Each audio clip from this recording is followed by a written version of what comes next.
Hey everybody, Nick Espinoza, your chief security fanatic here. Don't forget to subscribe. And today we're talking about AI search engines.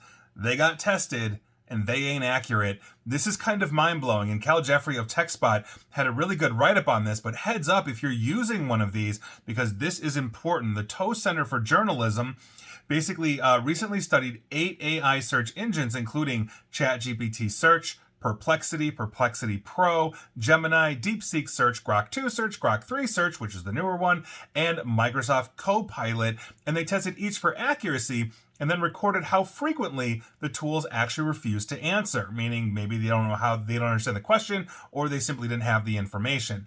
Now, the researchers randomly chose 200 news articles from 20 different publishers.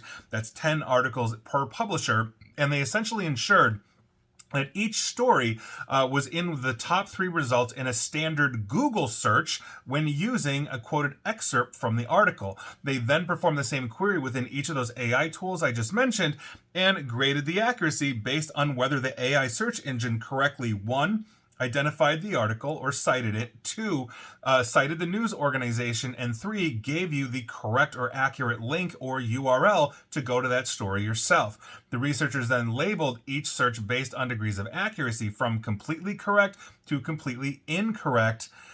And the results? They ain't great. Now, basically, other than both versions of Perplexity, the AIs did not perform well. Collectively, the AI search engines are inaccurate 60% of the time. 6 out of 10, they are inaccurate. On top of this, basically these wrong results were reinforced by AI's confidence in them. I've actually done segments on this regarding this, where we basically have a psychological understanding or belief that AI is authoritative when it's giving us answers because it sounds authoritative. And if it's giving us incorrect answers 6 out of 10 times, well, quite frankly, we're getting a lot of misinformation there. On top of it, I did another segment, I think within the last week or so, about just a Russian bot network that has been pumping out millions of fake articles that essentially the AIs have been ingesting and then turning around and introducing into answers that we are getting while sounding authoritative. This is a problem that we have. It's a huge, huge issue, whether it's Russian disinformation or these things just being simply wrong. And even when it was admitting that it was wrong, in one particular case with ChatGPT would follow up with that admission with more fabricated information. It just was programmed to answer every question, no matter what.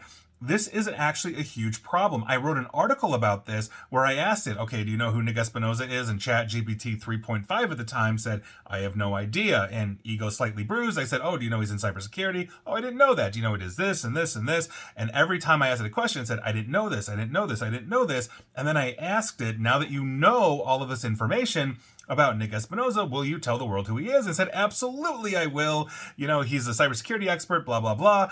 And it doesn't work that way. ChatGPT 3.5 doesn't know who I am, and it cannot tell others about me because I just did not train it by giving it prompts. But it told me that it would. How many people don't realize that's not how it works? Now, the researchers' data also confirmed basically that hypothesis, because it noted that ChatGPT Search was the only AI tool that answered all 200 article queries. In other words, no matter what, it would give you an answer, whether it had a true understanding or not. But here's the thing, it only achieved a 28% completely accurate rating and was completely inaccurate 57% of the time. Literally, those are the two polar opposites. You want completely accurate as much as possible, and less than 1/3 of the time it was, and almost 2/3 of the time it was completely inaccurate. That's insane for a search engine tool. So ChatGPT, though, was not the worst. That would be the latest version of Grok. That's X's AI, X aka Twitter, aka XAI, aka Elon Musk's own platform. That was 94% inaccurate. 94%. Microsoft's Copilot wasn't much better. It declined to answer 104 queries out of 200, meaning it only answered 96. And quite frankly, I would rather have my tool say, I don't have an answer for that, than actually answer it. But of those 96, only 16 of 96 were completely correct, 14 partially correct, and 66 completely incorrect, making it roughly 70% inaccurate. This is the problem that we have. And so by virtue of that, if you are using an AI search tool, take it with a big grain of salt. Remember, Google's Gemini basically said that we should be eating at least one rock a day in our daily diet for our health because it referenced an Onion article, the satirical news site. So make sure that you've got good information. Make sure that you are validating anything you're getting out of a search engine. And quite frankly, we've got a lot of work to do on these things. And the big problem I have is people are automatically using these right now in the millions, and they're believing them. And clearly we shouldn't be. And I think that's food for thought. And please like, share, follow me here on Facebook and Twitter at NickAESP. And please feel free to subscribe to me at YouTube as well. And as always, stay safe, stay online, and please attempt to stay private. Thanks, everybody.